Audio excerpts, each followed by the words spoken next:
Welcome everybody that's watching. My name is Angie Peacock. I am a coach, formerly trained as a therapist and a social worker who helps people who are in the deprescribing of psychiatric drugs and disidentifying with their labels. If you are interested in that kind of content, please like my page or hit subscribe if you're watching on YouTube later. Today I am talking with Brandalyn again. And we had a conversation just like this one. When was it? Like a year and a half ago? Like a year and a half ago. Yeah. I think it was Yeah, when I about was at the 18 months 1 year ago. mark. Yep. So this is kind of an update video to her story and her journey. And it's like my favorite subject because we meet pretty often. We're pretty good friends now. And she tells me all the cool things she does. And I'm like, oh my God, this is the best part when you get your life back. So we're going to talk a lot about getting through the journey. And then when you get to the other side, what is the magic like? So I'm going to read her bio really quick and then we will jump right in. In year 2000, Brandalyn was a 27-year-old mother of two young sons, struggling with a divorce and trying to support her family alone on $8.50 an hour. She arrived at psychiatry and was diagnosed as having major depressive disorder. Brandalyn was prescribed the antidepressant drug Paxil and had an immediate and profoundly adverse reaction. Less than 90 days later, she was hospitalized for the first time and diagnosed with schizoaffective disorder. By that year's end, she was considered totally and permanently disabled. Over the next 20 years, Brandalyn was prescribed chemical cocktails involving more than 40 different psychiatric drugs at various dosages and in varying combinations. In 2020, she peered beneath the veil and departed psychiatry. The following year, while in the throes of withdrawal, Brandalyn enrolled in community college. She graduated in 2023 with an associate's in STEM disciplines, that's science, tech, engineering, math. Last September, she transferred to a four-year university and studied cellular and molecular biology. She is now broadening her scope of focus to behavioral neuroscience. It is Brandalyn's hope that others will observe the trajectory of her healing and know it is possible for them as well. Welcome, Brandalyn. Hi, God, how Angie. far you've come. That is an excellent Dude, bio. dude. But it's like when I read it, I'm like, oh my God, this poor woman. Like the way, Honestly, what do you think that's when that's like the last thing I want somebody to say, though. I mean, I don't want them to see me as that broken person that I started out as. It's like, oh, see me now. It's like, don't feel sorry for the person I was, because man, I've told you my barnacle and squid analogy. mhm. It's actually borrowed from Robert Sapolsky. And it is, a squid and is not as good a swimmer as a barracuda, but for something that started out as a barnacle, it's doing really well. So that's my barnacle analogy. Think of me as a barnacle, but don't pity the woman that I started Right. as. Well, speaking So of that, I mean, for me, it feels like that was a different person for me. yeah, So how does that feel for you? Like when I read something like that, where honestly, do you, I have no connection with that that's, person. I yeah. have no connection. I don't even really have any firm memory like of that person. I know it was me. I know it existed. I had like, I mean, we've talked about that trauma reel, where the highlights of things that would just spike real high on the incidents list Hmm. would, those things I can remember. But for the most part, I don't really know. I don't really know what happened in that space. Yeah. I was kind of like basically I was anesthetized. I had Yes. it's like like a dental sedation where you have a conscious an anesthetic happening. I have really no conscious awareness of that part of my life. Yeah. Yeah. For me, it feels kind of like it was wiped. Like it's kind of erased somehow from my memory. Like Right. I don't, and like you, I only remember like the things that really stick out. Yeah. Right. Wow. Right. That's good. I think that's a good thing. And I know a lot of people that I talk with, they are like, Angie, I can't remember anything. My memory is really bad right now in withdrawal. And I'm like, well, it's kind of a good thing because Honestly, yeah. you don't want to remember the trauma parts. Right. I mean, Yeah. I remember, like you said, the things that spiked real high that were usually traumatic. They weren't usually the great things. But yeah, that person, I mean, I don't want to know what happened. It's like, just enough to know you don't want to know You don't anymore. want to know. Yeah, exactly. Good way to put it. Okay. So for people who have not watched the first video, I will post it below and we will post it in the caption of this video. But can you just give like a brief, less than 2 minute version of kind of what happened during your healing process, tapering the drugs, how you did that? A lot of people always want to know. They're really curious about that. So, how did that go for you, like getting off of everything and then just kind of get us to now? Okay, so basically, my coming off psychiatric medications initially was protest behavior. Like my husband left, and I was really mad, and I hated everybody, and therefore I had no other way to protest other than stopping my meds. That's how it all started, and I'm so glad it did. You know, when I decided to come off meds, basically I lost my mind for a period of time. I was coming off, I think at the end, I was on 14 different meds, everything from antipsychotics to antidepressants to stimulants to mood stabilizers to sleeping pills. I mean, everything. They had just thrown everything at me. And I went, yeah, I'm not doing this. And so I decided I was going to cold turkey everything because I had no idea at that point that that was even like, Life whatever. threatening. And Don't yeah, ever do that. exactly. Anybody listening, don't do So that. yeah, Don't. don't do that. I ended up in the hospital an entire summer. I spent that whole summer of 2020 in the hospital basically because I had no wherewithal whatsoever. It was like my way of coping is like, oh, I've like done this to myself. I think I'll drink. That was like my solution because that was like the best of my cognitive ability at that time. And honestly, I'm not certain it wasn't in some way protective because I think I would have gone into shock or something like that from all of the medication I'd come off from. Yeah. I know a lot of times when they take people who are withdrawing from alcohol, they'll give them benzodiazepines. Maybe in some like whacked out way, it just worked out. Anyways, don't recommend that Don't do that method. either. Yeah. Yeah. So, anyways, so I spent the whole hospital or the whole summer in a hospital, basically with people trying to coax me back onto medications, and some I did reinstate. I think I came out of my last hospitalization with Klonopin, Wellbutrin, a couple others. I can't remember, but those are the last two ones I remember because those are the last two ones I tapered. And I did end up tapering. I think I was tapering 2 or 3 milligrams of Klonopin at the very end. And I took a couple years, honestly, to complete that taper. And during the last little part, the imbalance of the Wellbutrin Klonopin thing, I had a seizure and I had to stop both of them. So the last time I took a med willingly was when my daughter-in-law was in labor with my granddaughter, who's now 2.5 years old. And I was like, that baby will never know me this way. And she doesn't. So I'm really, really grateful for that. So Amazing. I couldn't have done it worse if I tried. It She was did all the wrong messy. things. It was Yeah. it was awful and it still worked out. So.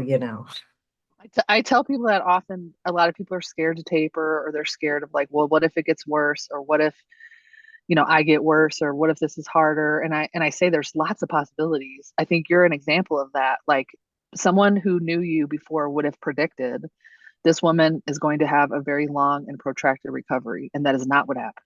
It was Right, actually kind of opposite. And right. you did wrong things. And when it got hard, you handled it. But I mean, that's the thing. I did a lot of right things too. I didn't do all the Yes. good things or the right things with chemicals, but in terms of the way I was living my life, like I left the town that I was living in. I came to I moved across the state to be near my children. I because it was like pandemic, I spent like the whole first year basically walking. There was nothing to do. Nobody was outside, nothing was open. You couldn't go have a cup of coffee. And so I just walked. And that honestly probably was like the best thing for my nervous system, like Yeah. was just to keep walking and like being in a new place and you're opening yourself up to new, scenery or whatever. And for whatever reason, it helped me get through it. And in part of my walking, I met my best friend and her husband who happened to be out in the yard walking her cat on a leash, Wow. which I went, my people. So Yeah. and so there was, some social connection made that way. And then it was like I got a postcard in the mail that says, you too can go to community college for free. And because I didn't really have the wherewithal to know that was probably not something I could handle real well, I did it anyways. You did And anyways. because it Yep. because it happened during the pandemic, people had the time, the patience, and the willingness to work with whatever shell of a me that showed up at their door and got me through. It was like I got so much support from the community college. I mean, Grand Rapids Community College. I mean, I love these people. Shout out. They Yeah. shout out to them because I mean, I had a success coach. I had a tutor who it remains my mentor to this day. I had the entire trio STEM program for first generation college students and non-traditional students and that sort of thing, supporting me every step of this way. And, my behavior was terrible for a long time. Like I was like angry and like hostile and like, I couldn't help but refrain from calling bullshit on things all the time. It was so hard for me to remember how to be a human and a social creature. Um, and it was difficult to recover publicly. It was humiliating in a lot of ways. But honestly, I'm so glad it happened the way it did because I really like where I am. So, Also, let's talk about that really quick before we move on. But I I think we both had the same similar experience where school, the way it's structured, was actually kind of like a brain injury rehab or whatever you want to it call it. Like was. That's what it, I felt like I it was doing. that's Yeah. how I felt. Like it's making me come even though I don't want to. It's forcing me to try to read or listen to material and try to organize thought. And just like you, I mean, I was all over the place. I had accommodations for textbooks on audio because I could not read, I could not comprehend. I had to, I had to go to tutoring. I had to get a mentor as one of the professors kind of mentored me a little bit, and I would go in her office on a regular basis and cry like, I can't do this, it's too hard. And she'd be like, Angie, you have to, this is, you need this structure, you need a place to be, you need to be around people, this is helping you. And I'm glad. I mean, I feel like I'm gonna cry. I don't even know where that's coming from It's because it was because it it was is. so It's like your important. family. These people become so important to you. I mean, I remain in contact with a lot of the people that I was with over there, even though I'm no longer a student and haven't been for quite some time. And it is. It's like, these people had my back when nobody else in the world did. It was like that was And all they I didn't had see for a you, while. and they didn't see you as sick or treated you as like a patient. It was No. like you have valuable thoughts and insights and you belong here. Exactly. And that was the difference. It wasn't like I was coming from a position of deficit. There were a lot of kids coming off a pandemic who had their skills were not where they needed to be for college level. I wasn't alone. It Right. wasn't like I was singled out as somebody who was in Shutter quote special. I was just a student who needed some extra help. Yeah. I didn't do the accommodation thing so much because to me that was one of the things I Yeah, I bared my remember. teeth at was I like remember. disability label. It was I like, like tried I to will talk you not. into it and you were like, no. And I was like, I'm so okay, you can do stubborn. it. I'm so It's hard. stubborn, It's harder, but but you did it it was like, anyway. yeah, I did it anyways. And you know what? It was like, I just, I'm really, really grateful. I mean, for someone who was supposedly lacking all social skills, which is part of that schizoaffective kind of like thing, Mhm. it's like I sure found myself with good people and recognized them as being good people that I could trust.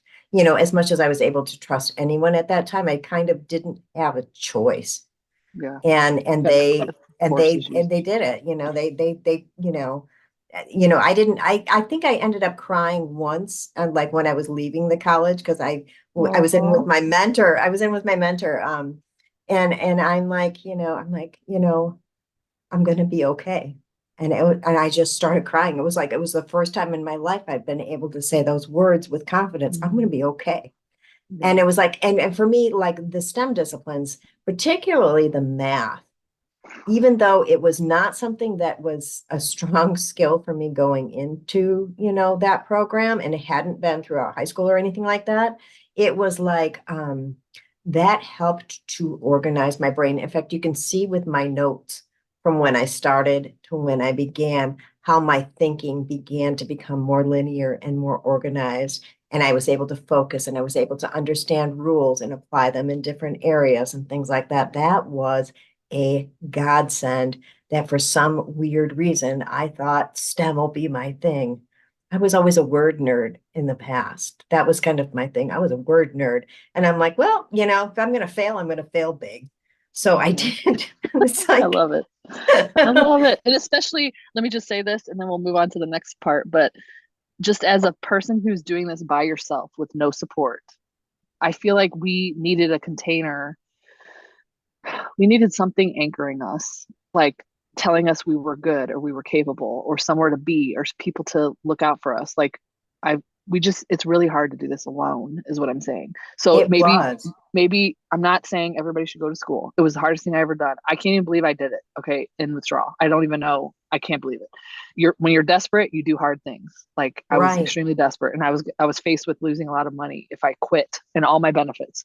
So I'm not saying everybody should go to school. I'm saying if there's a place you can find to be or people that care about you, unconditional love, some kind of support around you somehow, I think It could be it's like a important to find it. team of some sort or a job or just something. But you're right. It's being around people that you have to be accountable to that help keep you on task and keep you moving forward. That's really Yeah. important. Or even just a friendly face every day. Like I could think of like the postman.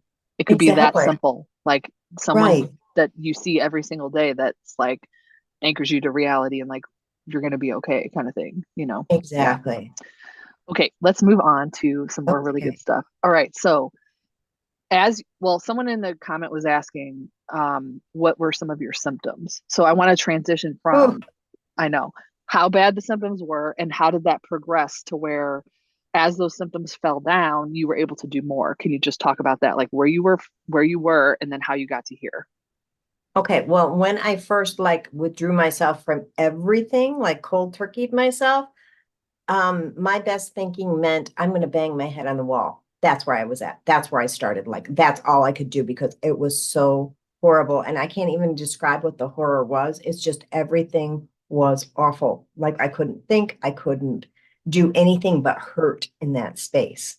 And because I couldn't even barely move, all I could do was bang my head on the wall. That's where I started. As I moved through, those hospitalizations, that first part, basically, like I moved from doing that because, quite frankly, I was prevented, to I will protest in other ways. I won't eat. I won't do this. I won't shower. I won't, I mean, it was just every kind of like infantile protest behavior you can imagine.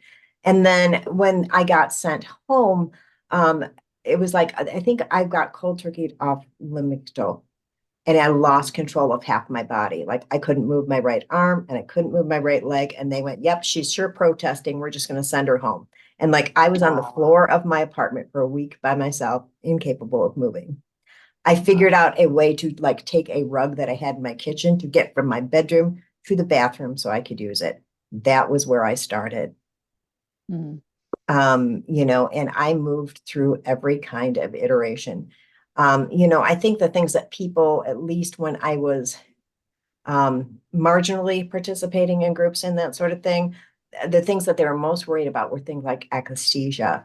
And it was like, that was something that I was concerned about too. And I probably had some kind of low grade thing because that walking at the beginning, Yeah. it was like I couldn't stay in my apartment. I couldn't stay still. So I'd walk. In fact, I walked myself into a stress fracture. Hmm. I I thought remember.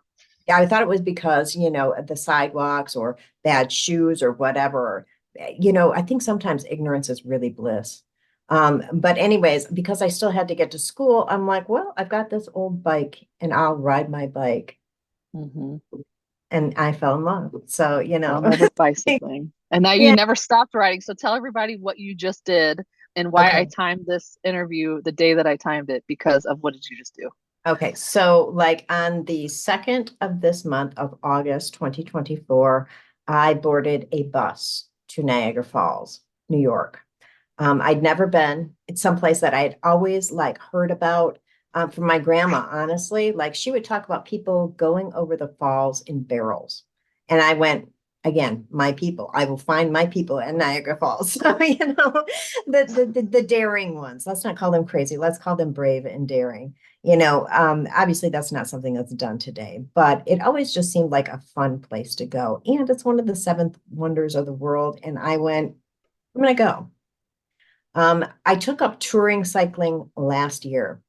Last year, I rode my bike home from Chicago, Illinois, to Grand Rapids, Michigan. It was a couple hundred miles because I took the ferry across the water and stuff like that.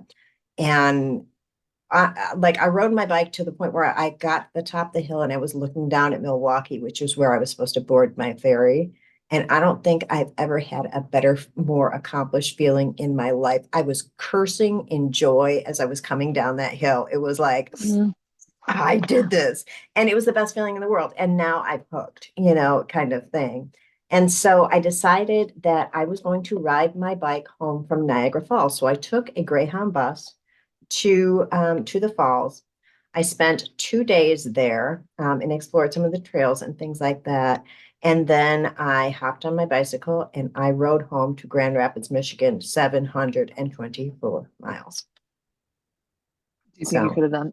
I mean, did you ever imagine you'd be doing something like that in the midst never, of withdrawing? never, never, never. And I don't think this is withdrawal. I think this is me, this was the me that I remember from childhood. Like I was that kid. When I was a kid, they used to call me Brandy the Brave. That was long before I became Brandalyn. I was Brandy the Brave. Because I would do all the things the other kids wouldn't dare. Wow. We had like this, it was like a tire or something like that in my yard that my brother and my sister would roll me across the yard in and stuff, because I was the only one brave enough to do it. Foolish, brave, and the other C word, they all lump together and come out the same on an EEG. But, I mean, but it was to me like doing those bold, daring, extreme things was fun. It was always fun for me. And that's continued into the me that was covered over by all those psychiatric medications for all those years. The I don't mind taking calculated risk. I don't take foolish risk, but this seemed doable. I mean, I kept my bike bag with me because I'm like, okay, well, if this doesn't work out, I can like always board a Greyhound and put my bike underneath the bus. Nobody needs to know but me, kind of thing. No, Hmm. I'm not bringing my bag with me. I'm sending it home because I can totally do this, and I have every confidence in myself that I can do this from here on out. So it doesn't seem to me that extreme, even though, To adventure others, maybe. is Yeah. technically an extreme sport. So, Yeah. So this is the part where first of all, I hear you saying I was in there this whole time and I'm my real self is finally here. Like it showed up. Can you talk about like when the cloud lifts from all the stuff and all the pain and you've worked through a bunch of stuff, you are still in there. Like how has that been for you? I mean, at first I didn't recognize myself. It was like, who is this strange woman and why is she doing, all this crazy stuff kind of stuff. But, I wrote that little paragraph under the road magic thing. And that's kind of like how it is. It's like you get to a point where what you realize you're doing is earning back your own trust.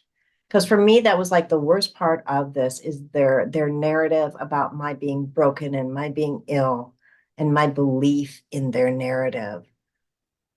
It destroyed my confidence and my ability to trust myself. I was told for years, don't trust your thoughts. You need to trust your support system. You need to trust your, whatever.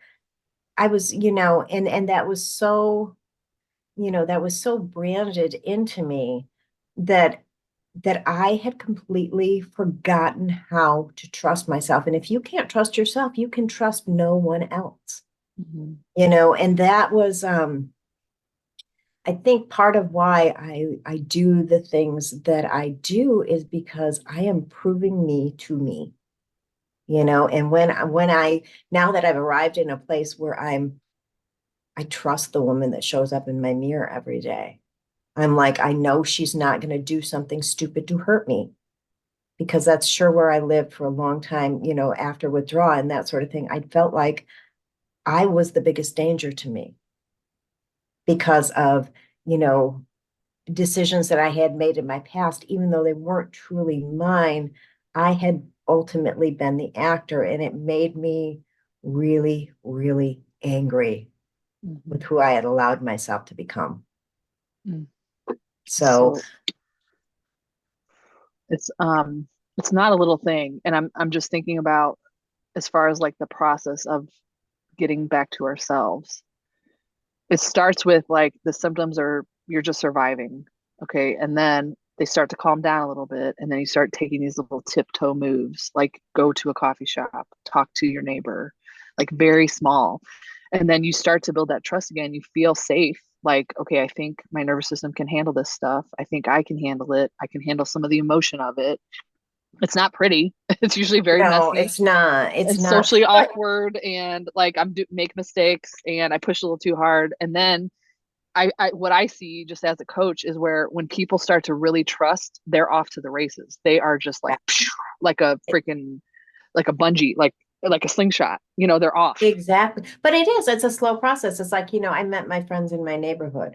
And like I moved to a neighborhood that is demographically very different. I came from a really homogenous little, podunk town with very conservative values. And that was not it didn't suit me. And I came to an area that was more in line with who I am. And so but I had to learn how to interact in like, in a new environment. So it was kind of like, honestly, like doing those kind of things in tandem, it took like the onus off me and went, I just need to adjust to this environment rather than I need to adjust to life because that seemed Right. overwhelming.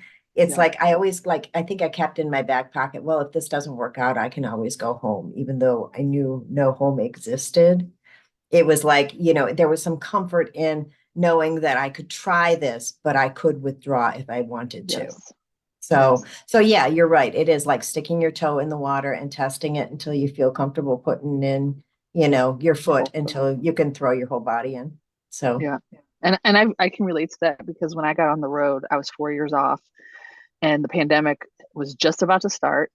And I just used my vehicle as like my safe zone. And I would tell myself, like, okay, you can go try to hike. If you can't do it, just go lay down. It's fine. You're not going to lose anything. Nobody's going to know. And I did a lot of crying and a lot of cursing and like just working through all the stuff that had happened to me.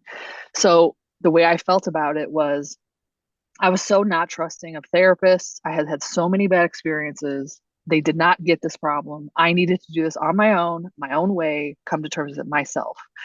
And I know that might sound like hyper individualistic, but I already tried the other way. And so this was like a reaction to the other way of depending on everyone and experts and people telling me how to think or feel about things. And I was like, no, I'm doing this my way. And I'm taking my power back. But in that, I felt kind of like what you were saying. I built trust in me processing my own emotion and me interpreting my own stuff. And I had it wrong a lot. And I was like, that's okay. Dust yourself off. That didn't go as the way you wanted it to. It's fine. But then, kind of where I want to transition to is being in the world and processing things in the world, not in a therapy office, helped me like really gain momentum. And I know this sounds woo woo, but I saw for fact, I am creating my life. I am doing it. I can have whatever I want. If I want to stop and go live in an apartment, I could do that. If I want to go park somewhere in the woods, I can do that. Like it was very tangible to me. Like I'm creating this. What do I want to do? And it was day by day. So can you tell me about like your experiences traveling, building yeah. self-reliance outside the therapy office? Like, what do you think about all that? Well, first of all, I don't think that's woo-woo. I think if if like a deity came down with, fluffy bunny snickers, slippers, that would be more along my definition of woo-woo kind of thing. But no, I mean, I'm going to read the road magic thing because Yeah, honestly, like please, I please wrote do. that this It's morning for succinct. this. Yeah, So, read that. okay. So I So everybody said, out there who doesn't know, I call it road magic because when I was on the road, when I was re-participating in life, I see this with clients all the time. You don't have to be physically on the road, but when you start dipping your whole foot in, you will meet somebody who will introduce you to somebody else who will get you a job, or you will meet your neighbor who makes you cookies. Like all these magical things start happening. It's not just Brandalyn and I, it's like everybody I work with. They're don't just think like, that's holy shit, this life is so cool, it, and that's the thing. I think people like recognize what you're doing as being incredibly cool and they want to interact with you kind of thing. But here goes. So this is what it's like for me on the road. And this is actually part of an email that I wrote to a friend of mine when I came back to let him know I had been home. I said, you trust yourself and your instincts to survive out there. It's the only way there is. In the United States, we are overly preoccupied with politics, religion, and socioeconomic status. We tend to avoid those who are dissimilar in these regards. One of the things I like best about touring is that all that cultural silliness falls away. My independence out on Sister is the name of my bike, allows me the freedom and the opportunity to meet and appreciate others in a way that I might not otherwise have. Offering kindness to strangers becomes the most natural necessity. Hat slogans and yard signs aside, people were nearly universally wonderful and eager to help. Eventually, what you realize you're doing is trusting yourself. So like, I want to cry because of that. Because I just think of like, I was out on the road, just terrified out of my mind, no social skills, just leaving my apartment after like 3 years of being in hell. And the grocery person would be so nice to me. And it would just like, it would break you open. It would break me open. Like, oh my God, the world is so kind. And let me share a story real quick. Just when I first got on the road, you know, I'm 4 years off. I'm trying to like reprocess and like, what's the word? Like, socialize myself. Like I had no social skills, and I would look at women and be like, what do women my age wear? What do they talk about? Like, I don't even know. It was so hard. And so these little magical things would happen. This couple made me cookies. I had been thinking about cookies. Like, I just miss cookies. And all of a sudden the freaking neighbor comes over from an RV and brings me cookies. And it turned out we went to the same high school, but 20 years apart. And I was like, what is happening? And then I cried because I was like, oh, people are nice. People are actually kind. Exactly. And that almost like taught my brain it's okay to trust people. Like, I didn't know that. I couldn't have talked about trust. You need to trust people in a therapy office. I needed to experience it. Exactly. So then it was like all these little strings of people being nice to me taught me that actually people are nice. They're not out to get you. They're not going to hurt you. And then when I would do a hike, that would teach me, oh my God, my body is coming back. I can do a little thing. You know what I mean? And then I go to the grocery store and it wasn't so bright and it wasn't so weird looking. And it's like, oh, okay. Like, it's okay. I can trust again. I don't know. Go ahead. What do you think? You know, and it is that way. It is that way. It's like, you know, a lot of times when I was out riding and that sort of thing, like a lot of things were surfacing. Because like when you're doing something really physical and that sort of thing, this is what I've learned about myself is that my physiological needs for food, water, you know, whatever, rest, don't come up, you know, in those. It's like, oh, I'm tired. I need to sleep. They come up in, I'm so angry. I'm like really sad. I'm like, they come up in really emotional ways. It's like my body and my brain are signaling to me, like, you know, it's like there's a mismatch between the need and what's like, you know, like showing up in the screen. It's like, oh, I'm hungry and it's going to show a horse on the screen. It's like, no, that's not what it is. But eventually you learn to recognize that horse means I'm tired. You know, so when the horse shows up, what you're saying is because we were anesthetized for so many years, and because you don't even know, what does hungry feel like? I don't know. Right. Well, you know, it's weird because, okay, like my little granddaughter who's 2.5 years old, you know, I mean, she can't say, hey, grandma, you know, I'm really, you know, not feeling this. Can we do something else? She'll scream. That's basically what I could do. You know, that's basically where I was at. It was like, you know, when I'm overtired, I'm going to act like a 2.5-year-old and I'm going to be bratty and like, you know, throw my toys. That's where I was for a really long time, Angie. And pretty soon you would learn to recognize, oh, that's what it's telling me. That's what that means. Oh my gosh, this is what other people, whoa. It's pretty incredible when you recognize that, you know, your body and your brain have been communicating to you just not in a language that you understood. It was like there was a diaspora or something that took place, and like you'd lost your ability to comprehend the language in which your own brain was trying to speak to you. Mm-hmm. And just when coming off drugs, your biology is so all over the place. It's like, I always think of it like a pendulum, like it's going to swing really, really angry. And I want you to talk about anger too, like really, really angry, and then really, really sad, and then euphoric, and then kind of apathetic. And then it kind of like bounces its way out. And I think we learn how to do that in relationship to other things. Like when you talk to people, okay, don't be socially awkward, try to act normal, act like they're acting, you know, like we're learning. Right. You're butting up against your boundaries. Well, you know, I mean, yeah, we had talked about, okay, we've talked about relationships and that sort of thing. I met a lovely man last year, just a lovely human. And I sure blew that relationship because I wasn't ready. I didn't know that at the But time. but you needed that to go I am boop, there we humbled to go. admit, I am humbled to admit that I was a complete idiot. But it was necessary. It was like, oh, I didn't know that about myself, you Yep. know. Yep. It was like, but I think you need to experience things to learn about yourself. You really Yeah. do, whether it's a relationship or a hike or whatever. You just have to try things because you never know what's going to work or what's going to fit or what's going to be, the exact thing you need that's going to get you the cookies, Yeah. I mean, because everything teaches you that you can trust and you can and you can trust your instincts. I mean, you knew that you could trust those people didn't, lace those cookies with GHB. You kind of Yeah. like learn, okay, I can trust these people, Yeah. Yeah. Yeah. just whatever, Yeah. So for people listening, one of the things I talk about with people who are protracted or people leaving the suffering is you start to get these impulses like, I think I want to go visit my grandmother. I haven't seen her in a while. Or, I'm really curious about art museums. Maybe I could walk around at an art museum.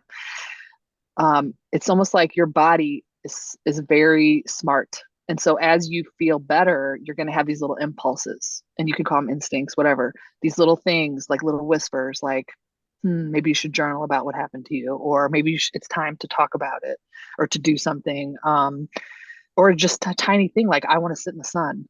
So have you experienced that too, where it's like these little whispers, like, try this, try that, like as you were coming out of it?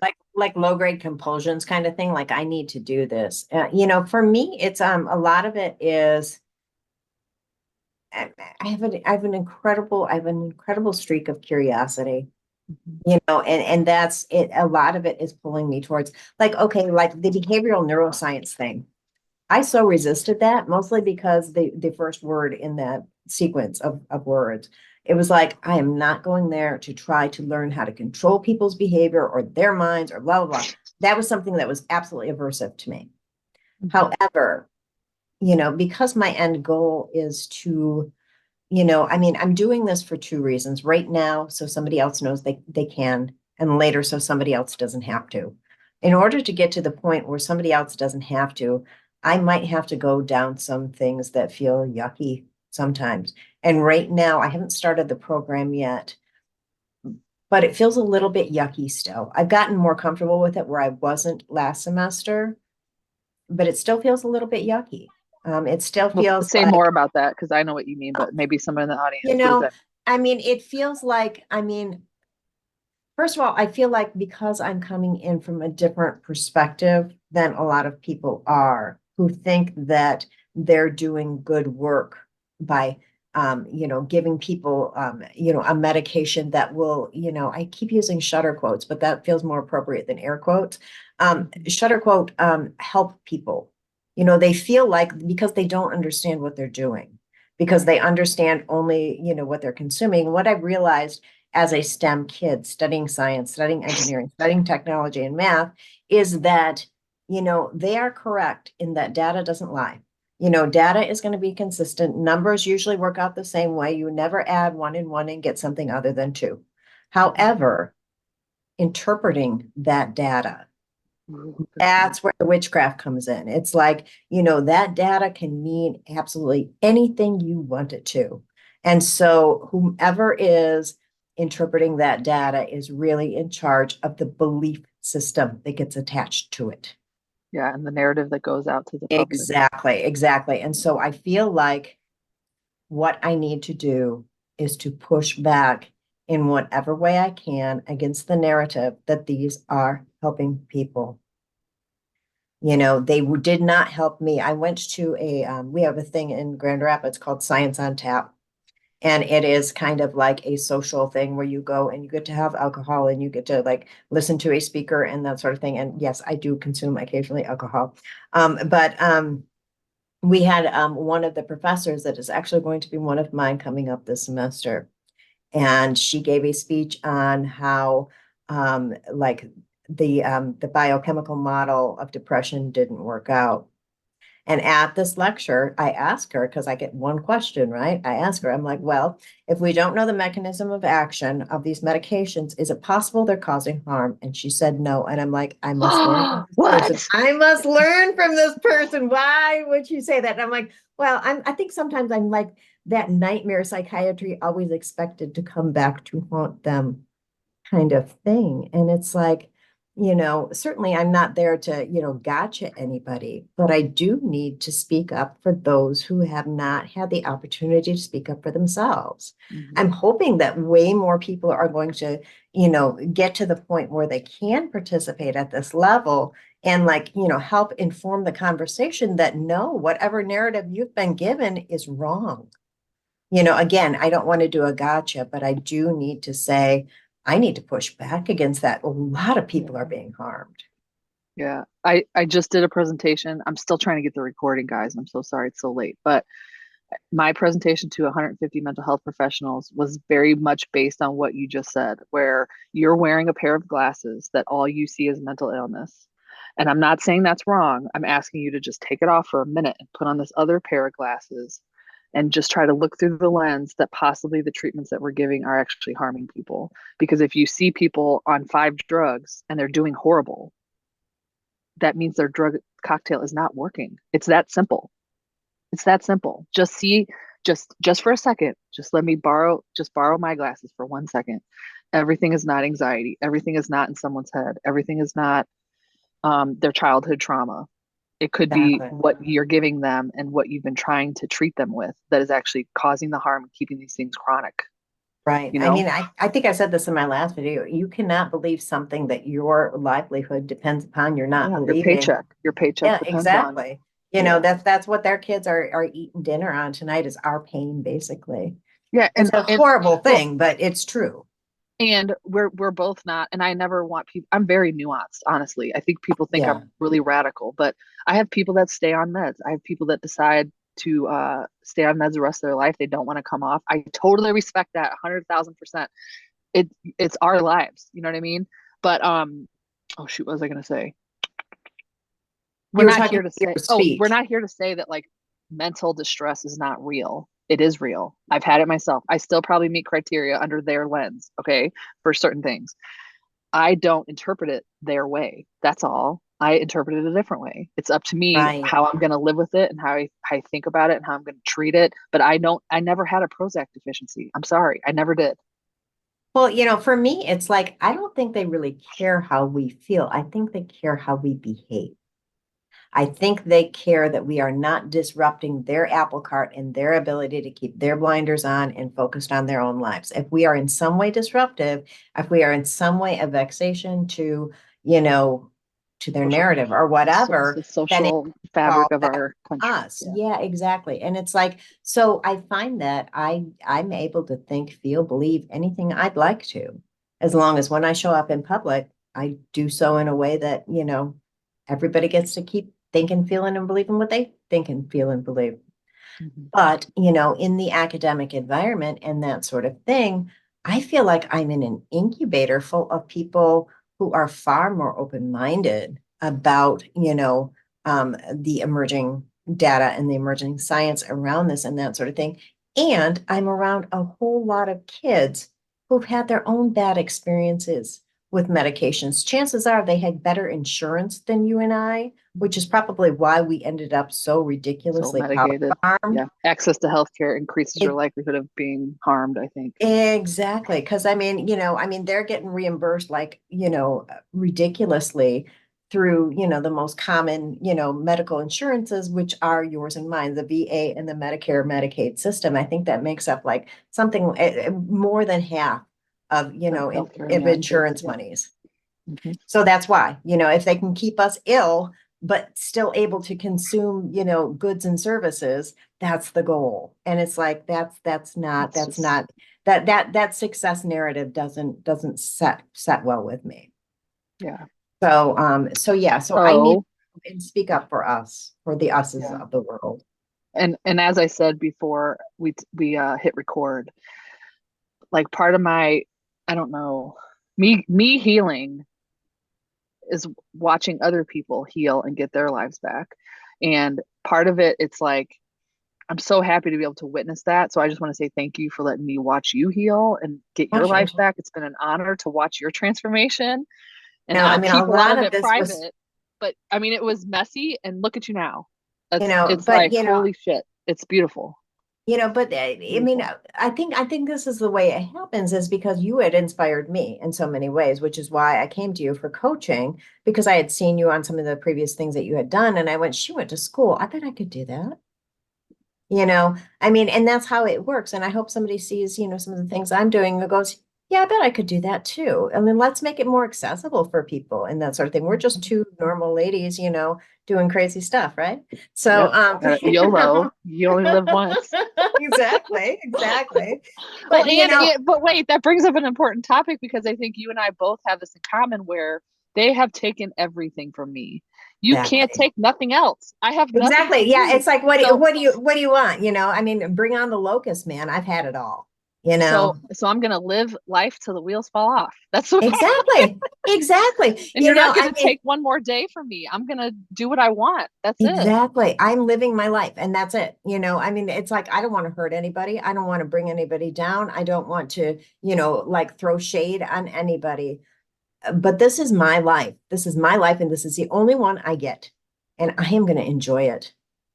I'm going to enjoy it to its fullest and I'm going to surround myself with people that love me and I'm going to do interesting things with good people and hopefully like make an impact on the world that I don't think like I've never had the grim wanted the grim satisfaction of being able to say I was just like everyone else. That's never been a goal of mine. I want to be the best Brandalyn I can be though. I want to contribute in the way that only I can.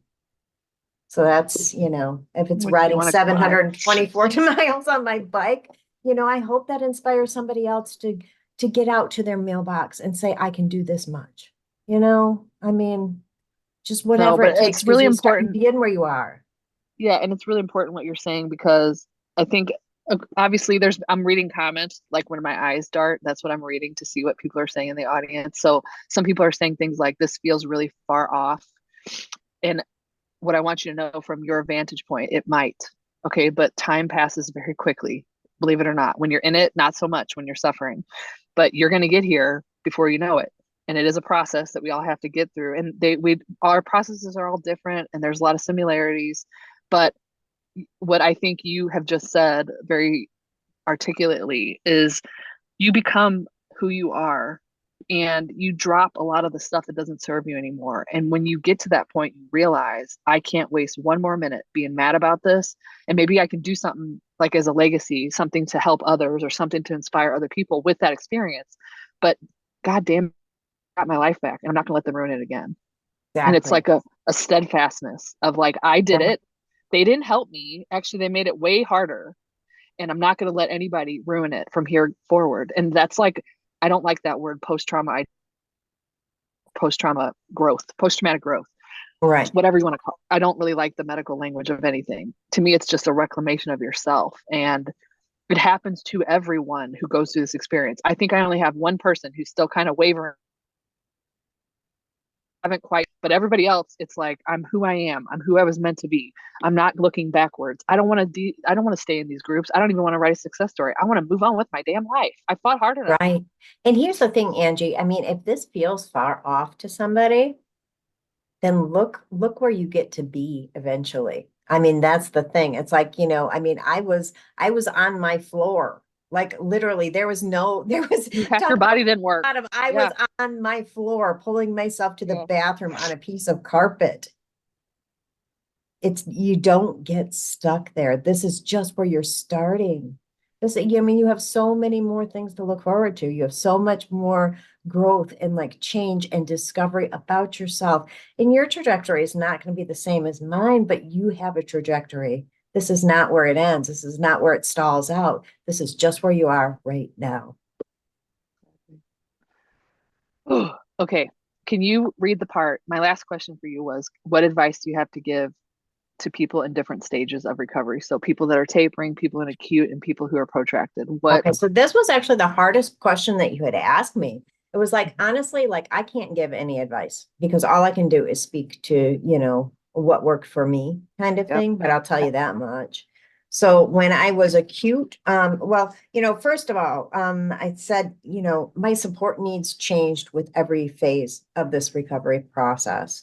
So at first, when I was tapering, I needed to, because I did taper the Klonopin and the Wellbutrin at the very end, I needed to lean in to what was going on and not fight it. It's like when you're in labor with a baby. It's like if you fight that pain, you are just going to make it hurt worse. It's like you have to just let the pain happen. So lean in and don't fight. Or I leaned in and didn't fight what I was going through. I had to run my own race. I had to be exactly where I was and not compare myself to others and not keep looking to my left and right and going, what are they doing? It was my race. It was my recovery. And that was the only one that I could be responsible for. Yeah. Number 3 on that one, I found support and solidarity helpful at times, but I felt overwhelmed by it in a lot of senses too. It was like I couldn't hang out in the groups and I couldn't hang out in the, the chat rooms and things like that. It was too much for me, to handle. So I had to withdraw myself. When I was in the acute process, I needed to remind myself not to make it worse than what it was. It's like, that belief system that you attach to why this is happening, what it is, especially the akathisia thing. I think we all fear that. It's like, oh my God, I have this feeling. Oh dear God, is it akathisia? It's going to get worse, blah, blah, blah. Yes. That's not how to handle, when things are going bad, is to hype yourself up and make yourself worry about it more. Yeah. And then, okay, this is, I hope not going to offend anyone, but I needed to avoid doom scrolling and the temptation to look at pain porn. It was like some of the stories and the podcasts and things like that, they were very much for me pain porn. It's like, yep, that's exactly how it feels. And I had to avoid that temptation. While I wanted validation for what I was going through, it was not healthy for me to look at other people's pain and try to co-opt it as, as my own. So I had to not do that. Yeah. The last, moving on, the most important thing for me was to embrace my individuality, not try to force myself to be a square peg. I'm always, in a round hole. I'm always going to be me, and I'll be the best me I can be, but I'm never going to be anything else. I found a passion. In fact, I found many of them. I love, love, love touring cycling.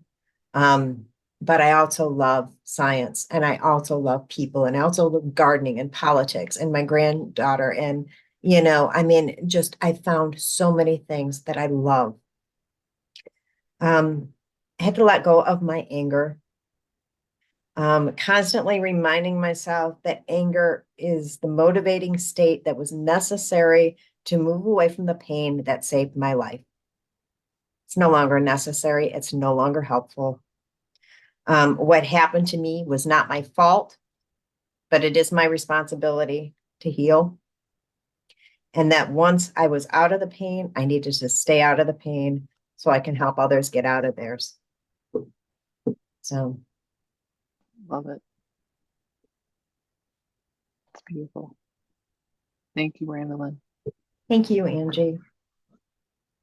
Oh, it's beautiful. Just from my point of view, it's a worthy thing to do if that's what your life is telling you.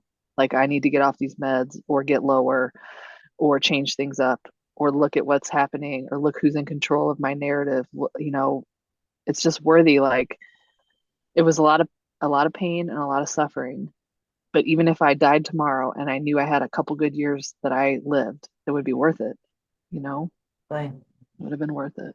Amazing. Okay. Thank you so much for sharing. I'm just reading a lot of the comments, just saying thank you so much. Wow. From crawling on the carpet to biking long distance. Amazing. All right. Okay. So to everybody listening, thank you so much for watching today. I don't know who our next conversation will be with. If you have any ideas, you can shoot me a message.